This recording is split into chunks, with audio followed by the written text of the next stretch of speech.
Variable aleatoria. Los contenidos son distribución de Bernoulli, distribución binomial y distribución Poisson. Bien, para trabajar con estas distribuciones vamos a importar los paquetes NumPy, Matplotlib para hacer algunos gráficos, SciPy y de SciPy vamos a importar el paquete Binom y Poisson que nos van a permitir trabajar con estas distribuciones. Bien, partimos entonces con la distribución Bernoulli. La distribución Bernoulli tiene la característica de que será solamente la realización de un experimento y este experimento solo va a tener dos posibles resultados, ¿sí? Por ejemplo, positivo, negativo, sí, no, fumador, no fumador, ¿sí? A ese tipo de cosas me refiero. Solamente dos posibles resultados, ¿sí? Bien, entonces veamos el siguiente ejemplo. Un laboratorio clínico realiza un test rápido para detectar la presencia de un virus en sangre. El test da resultado positivo en un 98% de los casos cuando la persona realmente se encuentra infectada. Suponga que analiza una muestra de sangre de una persona que se sabe está infectada y para ello definimos la variable aleatoria X que va a tomar el valor 1 si el test da positivo y 0 si el test da negativo. Entonces, las preguntas que nos formulamos son las siguientes. ¿Cuál es la probabilidad de que el test dé un resultado negativo? ¿Qué tipo de variable aleatoria es X y por qué? Simule 20 resultados del test para personas infectadas usando la distribución Bernoulli en Python y calcule la proporción de test positivos obtenidos en esta simulación. Bien, para entonces dar respuesta a las preguntas, ¿sí? Comenzamos entonces con la primera. ¿Cuál es la probabilidad de que este test me dé un resultado positivo? Como ya les comenté, la distribución Bernoulli o un experimento Bernoulli se caracteriza por ser un experimento, ¿sí? Con dos posibles resultados. ¿Qué pasa? Que como el problema ya me está diciendo la probabilidad que se tiene o que se obtiene al obtener un resultado positivo en el test, que es de aproximadamente 0,98, entonces la probabilidad de obtener un test negativo es simplemente el complemento, es decir, uno menos p. Recuerden que aquí la probabilidad es una medida que va de 0 hasta 1, ¿sí? Por lo tanto, si yo solamente sé que ocurren dos posibles resultados y ya tengo la probabilidad de uno de ellos, entonces el complemento o el otro evento debería de ser uno menos la probabilidad que ya conozco, ¿sí? Entonces, lo que me está diciendo esto o lo que yo tengo es que la probabilidad de que el test sea positivo, porque lo denotamos como uno, ¿sí? Vean que X es igual a 1 si el test da positivo. Por lo tanto, la probabilidad que yo conozco porque me la da el problema, es la probabilidad de que X sea igual a 1 y eso es igual a 0,98, ¿sí? Entonces lo que estoy haciendo en estas primeras líneas de código es decir, bueno, si tú conoces P, que es 0,98, entonces la probabilidad de que el test dé negativo es 1 menos P. Recuerden que solamente con esto lo que hago es pedirle solo dos decimales. Entonces, la probabilidad de que el test me dé negativo es 0,02. Si ustedes suman este número con este, les va a dar 1. Bien, ahora me preguntan qué tipo de variable aleatoria estoy trabajando. ¿Ah?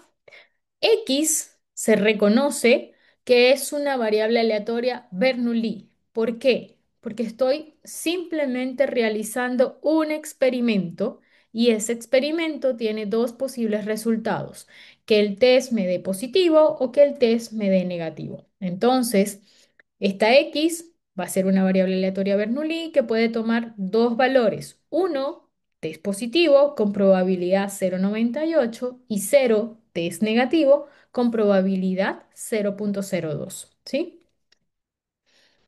Bien, ahora vamos a hacer la siguiente simulación. Vamos a simular el test para personas infectadas usando la distribución Bernoulli. ¿A qué me refiero con utilizar la distribución Bernoulli?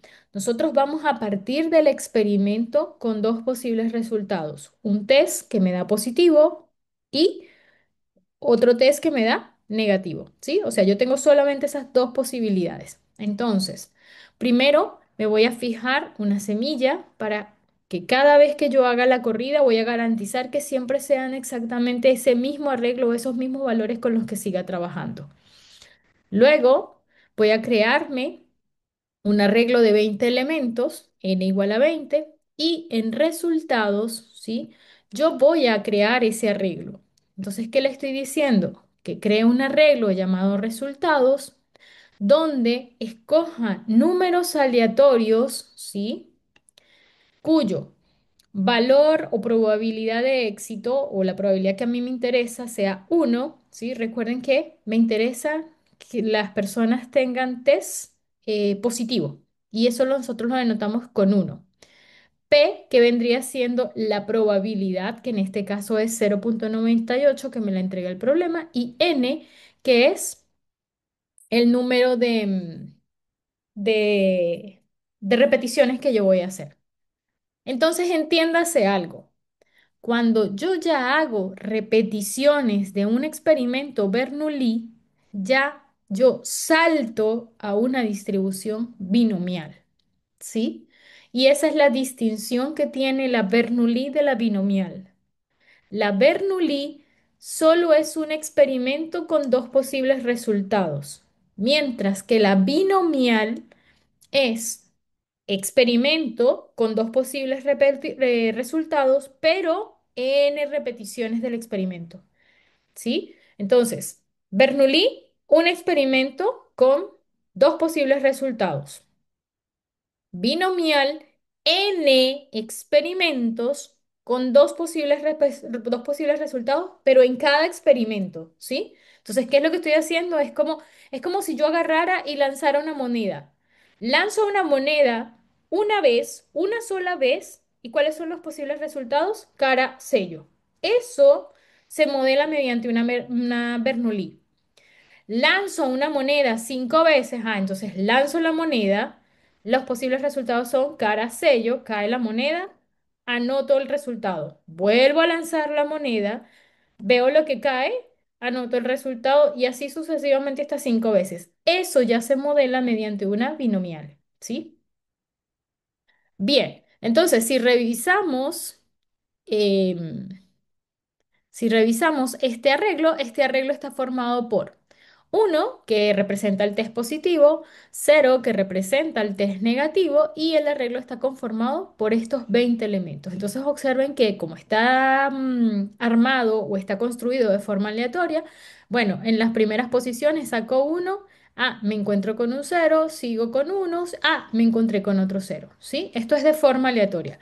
Si yo cambiase la semilla y lo vuelvo a correr, me van a dar otro arreglo distinto. Entonces, por eso es que siempre les digo, traten de tener una semilla para que no les den resultados distintos a medida que vayan corriendo varias veces.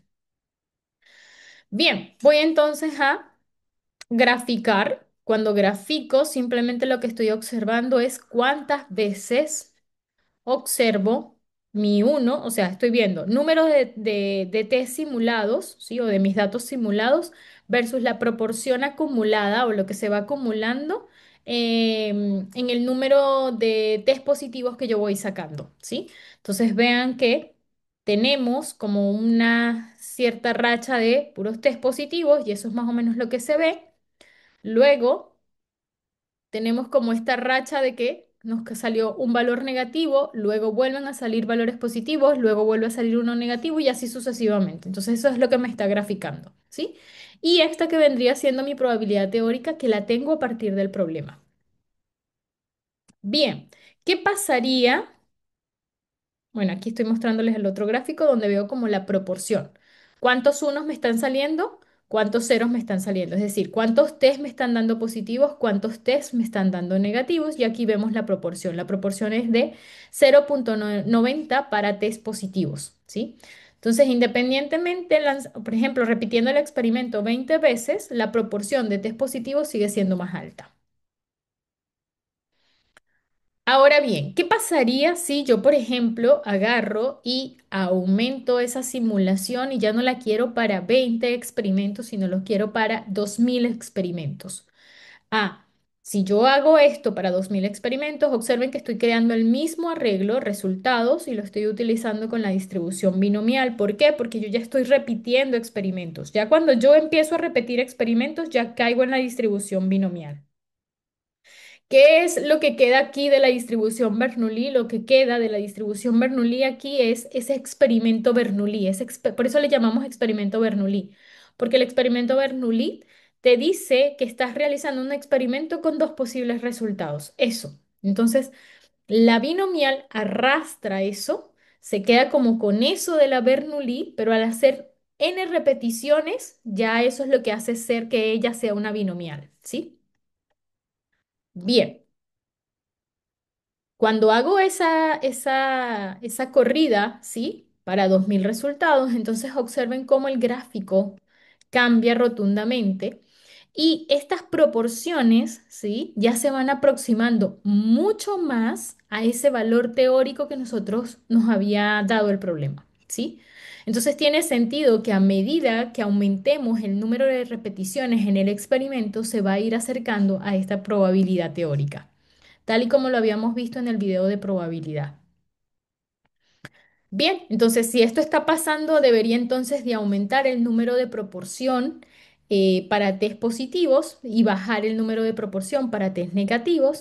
Y si calculamos numéricamente esta proporción, vean que la proporción nos da aproximadamente 0,98, que era lo que teníamos al inicio del problema. ¿Sí? Bien. Con esto terminamos la distribución Bernoulli y ahora pasamos a la distribución binomial. Ya les he hablado de la distribución binomial, así que creo que ya esto les va quedando como un poquito más claro. Bien, entonces, para este problema tenemos que el 90% de todas las baterías de cierto proveedor tienen voltajes aceptables. Un tipo de linterna requiere que las dos baterías sean tipo D y funcionará solo si sus dos baterías tienen voltaje aceptable, ¿sí?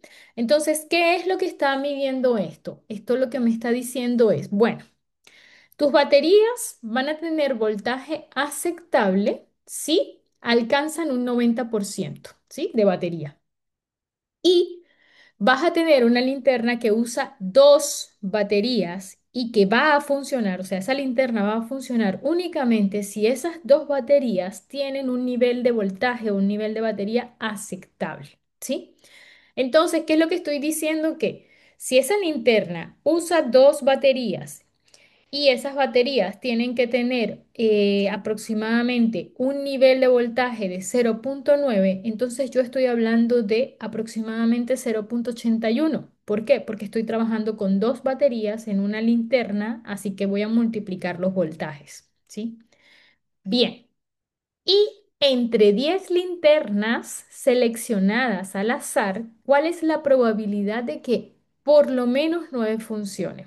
Ya aquí, esta línea me dice que se trata de un experimento binomial o de una distribución binomial porque uno, me están dando 10 linternas, es decir, no voy a probar una sola linterna cuya prueba va a ser si enciende o no enciende o si funciona y no funciona, ¿sí?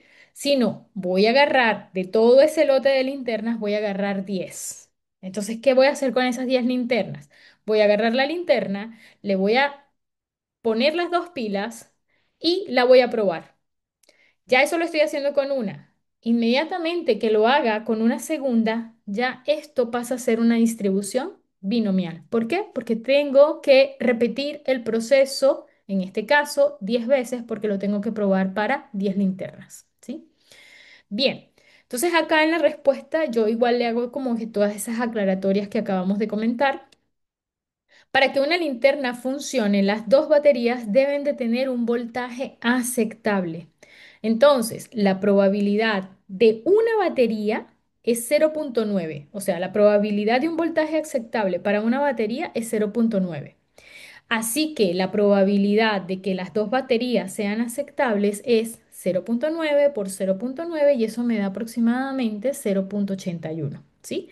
Entonces, esta es el voltaje aceptable que podría hacer funcionar a una linterna, ¿sí? ¿Por qué? Porque la linterna usa dos baterías. Ahora, vamos entonces a, a enunciar la variable aleatoria. Entonces, ¿qué hace la variable aleatoria o qué cuenta la variable aleatoria? La variable aleatoria va a contar el número de linternas que funcionan con dos baterías aceptables, ¿sí? Siempre es recomendable que ustedes enuncien su variable aleatoria, porque así no se pierden durante el problema. Bien. Entre estas 10 linternas, la probabilidad que me piden es la probabilidad de que al menos 9 de ellas funcionen, ¿sí? O sea, de esas 10, al menos 9 tienen que funcionar. Entonces, ¿cuál es la idea de esto? Si al menos 9 tienen que funcionar, esto quiere decir, si funcionan 9, genial, cumplimos con lo que nos están pidiendo, y si funcionan 10, mucho mejor, funcionan todas, ¿sí? Entonces, se modela este problema de la siguiente manera. N, que va a representar mis 10 baterías, P, que va a representar la probabilidad de colocar esas dos baterías y que las dos tengan un voltaje aceptable, ¿sí? Acuérdense que estamos hablando de que una linterna tiene dos baterías. Y la pregunta es que al menos 9 significa que sean 9 y o pueden ser también 10, ¿sí? Si son 9, genial, cumplimos con lo que nos están pidiendo y si son 10, fenomenal, mucho mejor, ¿sí? Entonces, esta probabilidad nosotros la vamos a calcular de la siguiente manera. P va representada o va a ser igual a la probabilidad de que X sea igual a 9, o sea, 9 baterías, más la probabilidad de que X sea exactamente igual a 10 baterías, ¿sí? Donde esta X va a tener una distribución binomial con parámetros 10, 0, 81, donde 10 representa el número total de baterías o el número total de experimentos que yo tengo que realizar. En este caso tengo que probar 10 linternas y 0,81 es la probabilidad de que estas funcionen, ¿sí? Bien, entonces, ¿cómo hago esto en Python? N igual a 10, que va a ser mi número de linternas, P igual a 0,81, que va a ser la probabilidad de que una linterna funcione con esas dos baterías. Y probabilidad de que al menos 9 funcionen utilizando esta fórmula que tenemos aquí, tenemos entonces que esto es. Así es como se va a meter la función para calcular la probabilidad. Esto es la función de masa de probabilidad de una distribución binomial. En este caso, como x es igual a 9, mi parámetro en este caso va a ser 9 porque va a representar 9 baterías. En este caso, n, que va a ser del número total de experimentos que yo estoy realizando, es decir, yo estoy probando 10 baterías, y p, que va a ser igual a 0,81. Más, ahora voy a calcular la probabilidad de x igual a 10. Entonces, esto es la función de masa de probabilidad de la binomial, que en este caso ahora voy a considerar 10 baterías resultaron funcionando, ¿sí? Es mi éxito, representa el éxito. N, que es el número total de linternas que tengo, ¿sí? Y P, que va a ser igual a la probabilidad, ¿sí? La probabilidad es 0,81. En este caso estamos hablando de 9 linternas, 10 linternas, ¿sí? Si tal vez confundo el término baterías, linternas, pero quiero que eso quede claro, ¿sí? Estamos hablando de linternas que funcionan con esas dos baterías que yo estoy agregando. Entonces aquí la idea es que la linterna funcione o no funcione. Bien. Entonces, cuando calculamos esta probabilidad, obtenemos que la probabilidad de que al menos 9 linternas funcionen es de 0,40, ¿sí? Bien, eso sería entonces un problema de distribución binomial. Ahora vamos con un problema de distribución de Poisson, ¿sí? ¿Cómo yo puedo reconocer a la distribución de Poisson? La distribución de Poisson se reconoce cuando yo estoy trabajando con unidades de tiempo o unidades de área. ¿sí? Cuando yo tengo tasas, cuando estoy trabajando con periodos de tiempo, o sea, algún suceso, algún hecho está ocurriendo durante un periodo de tiempo. Y esa es como la forma de reconocer una distribución Poisson. Bien, entonces, en un artículo científico se sugiere que un proceso Poisson puede ser utilizado para representar la ocurrencia de cargas estructurales en el transcurso del tiempo. Suponga que el tiempo medio entre ocurrencias de carga es medio año, ¿sí? Entonces, vean lo que les están diciendo acá. Suponga que el tiempo medio o promedio entre ocurrencias de carga es medio año. Entonces, imagínense esto como un edificio, se diseñó un edificio, se estructuró ese edificio y ese edificio comenzó su funcionamiento. Entonces, aquí lo que les están diciendo, imagínense que el tiempo promedio en que le van agregando cargas al edificio, no sé, ya van ocupando el edificio, crearon oficinas, ya va a estar entrando gente, entra mobiliario, a todo ese tipo de cosas se le pueden decir cargas, ¿sí?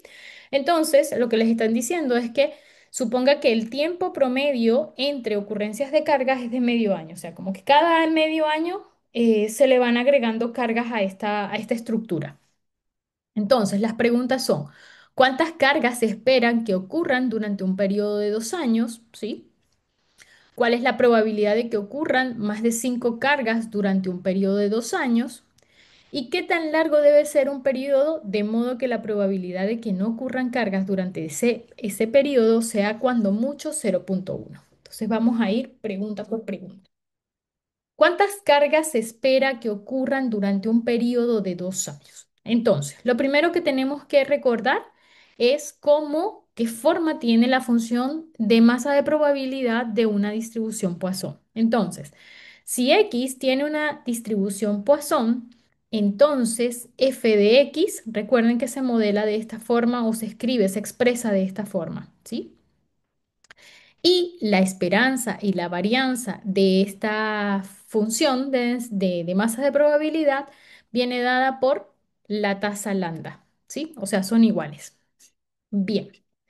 Entonces, para responder esta primera pregunta, ¿qué es lo que tenemos que calcular? Nos están pidiendo cuántas cargas se espera que ocurran durante un periodo de 2 años. O sea, me están diciendo cuántas cargas deberían agregarse durante ese periodo. ¿Cuánto espera uno, ¿sí? Colocar durante ese periodo de 2 años. Entonces, esta tasa nosotros sabemos que, por dato del problema, el tiempo medio entre ocurrencias de carga, es decir, a medida que yo voy proporcionando más cargas, el tiempo promedio de ocurrencia de eso es de 0,5 años, es decir, medio año. Eso es lo que me estaba diciendo el problema. Pero esa tasa lambda, ¿sí? Yo la puedo expresar como lambda es igual a una carga cada medio año. Eso es lo que estoy diciendo, ¿sí? Una carga cada medio año. Entonces, si yo hago esta división 1 entre 0,5, se entiende que son 2 cargas por año. Y si ustedes ven una cada medio año, estamos hablando de un año dividido en dos, esos son 6 meses. Cada 6 meses se agrega una carga. Por lo tanto, ¿cuántas cargas se agregan en el año totalmente? Se agregan 2 cargas, ¿sí? Como ustedes lo quieran mirar. Pero aquí lo que estoy diciendo es que la tasa que me indican es que estoy agregando una carga cada medio año. Entonces, en el año completo, ¿cuántas cargas estoy agregando? Estoy agregando dos. Y eso es lo que estoy diciendo en esta línea, ¿sí? Bien, ya tengo mi tasa definida, es decir, yo necesito tener mi lambda. Ahora, sí voy a proceder a responder la pregunta. Cargas que se esperan ocurran durante un periodo de 2 años. Entonces, aquí pueden hacerlo con una regla de tres o sacando ¿cómo es? Sacando la conclusión, como ustedes quieran, pero es un cálculo creo que bastante sencillo. Si lambda es igual a 2, que es mi tasa, ¿sí? Que recuerden que me cuenta las cargas por año, y yo quiero saber cuántas cargas se esperan que ocurran durante 2 años, entonces aquí t es igual a 2, entonces mi valor esperado debería de ser igual a ¿quién? A lambda, que es mi tasa de ocurrencia por un año, por el número de años, ¿sí? Que yo quiero saber. Entonces eso va a ser lambda por t y eso va a ser igual a, se espera que cuatro cargas se coloquen en esos 2 años. ¿Se entiende?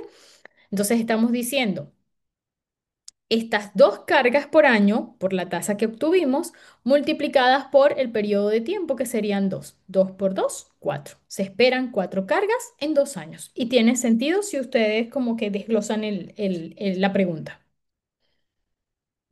Bien, ahora sí nos vamos con una probabilidad. Me preguntan entonces, ¿cuál es la probabilidad de que ocurran más de 5 cargas durante 2 años? ¿Sí? Entonces, recuerden, no se los dije, pero siempre tienen que agregarlo por allí. X cuenta o representa, vamos a poner así, el número de cargas agregadas por año. ¿Sí? Siempre es bueno escribirlo. ¿Por qué? Porque cuando ustedes van a plantear la pregunta, escrita de forma matemática, entonces es bueno saber qué es lo que significa X. Entonces, por ejemplo, probabilidad de que ocurran más de 5 cargas durante 2 años, entonces X sabemos que mide el número de cargas agregadas por año, entonces la probabilidad de que X sea mayor, me está diciendo más de 5, por eso escribo X sea mayor que 5. Y eso es lo que me están pidiendo calcular, ¿sí? Probabilidad de que ocurran más de 5 cargas durante 2 años, ¿sí? O sea, que el número de cargas sea más grande que 5. Entonces, esto lo puedo hacer utilizando estas pequeñas líneas de código, que es lo que estoy calculando. En este caso estoy calculando lo siguiente. Mu, que va a ser igual a lambda por t, que es la media para 2 años, ¿sí? Que fue la que calculamos por aquí. Lambda por t. Y probabilidad para más de 5 años, estamos utilizando el complemento. ¿Por qué? Recuerden que cuando ustedes les definieron esto, a ustedes le definen su función de distribución acumulada como P de X menor o igual. Vamos a ver si le puedo sacar acá el left 5. No, no me dejó. Así. Ahí está, menor o igual. P de X menor o igual que 5. Esta es su función de distribución acumulada. F de X igual, ¿sí? Esta es la que ustedes manejan, ¿sí? Esta es la que ustedes calculan. Pero aquí me están pidiendo que la probabilidad sea más grande que 5. Entonces, no me están pidiendo esta, sino me están pidiendo el complemento. Por eso es que escribo aquí 1 menos la función de distribución acumulada Poisson. ¿Sí? Es por eso. ¿Sí? Vean que me están pidiendo la probabilidad de que X sea más grande que 5.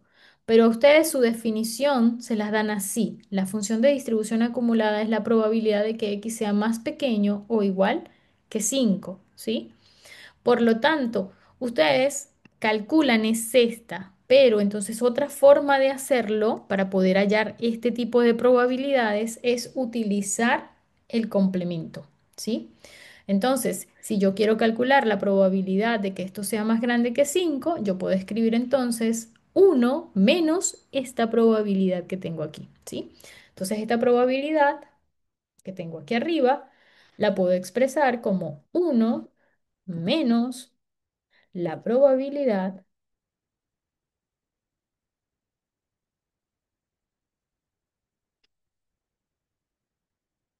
que sea menor o igual a 5, ¿sí? Entonces, por eso es que estoy expresando esta fórmula así, ¿sí? Entonces me va a quedar 1 menos la función de distribución acumulada, por eso escribo C, vean que es diferente a lo que habíamos utilizado anteriormente, que era función de masa de probabilidad, aquí estamos utilizando función de distribución acumulada de la Poisson. ¿Con qué parámetros? 5 y mu. No estamos utilizando lambda porque nuestra tasa la estamos viendo por 2 años y aquí me siguen haciendo la pregunta para 2 años. Entonces, por eso utilizo mu, que era igual a lambda por t, que fue lo que calculamos aquí, que eran 4. ¿Sí? O también pudimos haber tomado este valor esperado y escribirlo aquí. ¿Sí? Aquí simplemente fue que hice otra variable. Bien, espero que esta parte se haya entendido. Bien, ahora la tercera pregunta. La tercera pregunta me dice, ¿qué tan largo debe ser un periodo de modo que la probabilidad de que no ocurran cargas durante ese periodo sea cuando mucho 0,1? Entonces, aquí lo que voy a tener que hacer es un despeje. ¿Cuál es el despeje que debería de hacer? ¿Qué tan largo debe ser el periodo de modo que la probabilidad de que no ocurran cargas durante ese periodo de tiempo sea cuando mucho de 0,1? Entonces, voy aclarando ciertas cosas. La probabilidad de que no ocurran cargas se puede ver como la probabilidad de que x sea igual a cero. Es decir, no estoy agregando cargas, por lo tanto, x es cero, ¿sí? Entonces, cuando yo quiero decir la probabilidad de que no ocurra cargas, es la probabilidad de que x sea igual a cero. Y lo siguiente es la probabilidad de que no ocurran cargas cuando mucho sea 0,1 es decir que esta probabilidad de que no ocurran cargas está por debajo o puede ser igual a 0,1, pero no puede sobrepasarse de allí, ¿sí? Entonces ya me sale como que esta primera desigualdad, ¿sí? Y finalmente, ya teniendo esta expresión, ¿sí? Ya teniendo esta expresión que tengo aquí, entonces de esta expresión yo voy a poder hacer un despeje. ¿Cuál es el despeje? Recuerden que la probabilidad de que x sea igual a cero es lo que les dije aquí. Esta es su función de probabilidad. Y si x es igual a cero, voy a sustituir cero aquí, voy a sustituir cero aquí y me voy a quedar únicamente con e a la menos lambda. ¿Por qué? Cero factorial es 1 y lambda a la cero es 1. Por lo tanto, me quedo con e a la menos lambda. Por esa razón, me queda que la probabilidad de que x sea igual a cero sea e a la menos lambda. Pero acuérdense que nosotros hemos venido calculando esto para 2 años y me aparece siempre lambda por t. Por esa razón me aparece mi lambda por t aquí, ¿sí? Entonces me va a quedar e a la menos lambda por t porque esta es mi verdadera tasa, porque yo estoy trabajando el problema en términos de 2 años, ¿sí? Por lo tanto, esto va a ser menor o igual a 0,1 y aquí comienza mi despeje. ¿Qué tengo que hacer? Aplico logaritmos a ambos lados y me va a quedar el logaritmo de esta función que me dejaría esto exactamente como lo tengo en la exponencial, ¿sí? Menos lambda a la t, igual al logaritmo de 0,1. Y de aquí a quién voy a despejar, voy a despejar a t. Por lo tanto, al hacer esta expresión aquí en el código, ¿sí? Yo tengo que mi límite, esto que está aquí, es 0,1. Ese es el valor que tengo como cota superior. El mínimo valor de t, entonces yo agarro y le meto esto a la función, ¿sí? Agarro y le digo que me despeje t. Simplemente lo que le estoy diciendo es que me despeje este valor que yo tengo aquí y le digo, o le digo que me imprima el periodo mínimo para que P, ¿sí? Tenga esas cero cargas, o sea, no tenga ninguna carga incluida, sea esto. Y me lo da en años, ¿sí? Entonces esto es aproximadamente 1,15 años. Bueno, espero que se haya entendido y si no, cualquier duda, cualquier pregunta, pueden sacarle una captura al video y me lo pueden enviar y yo trato de como facilitarles un poco más la explicación.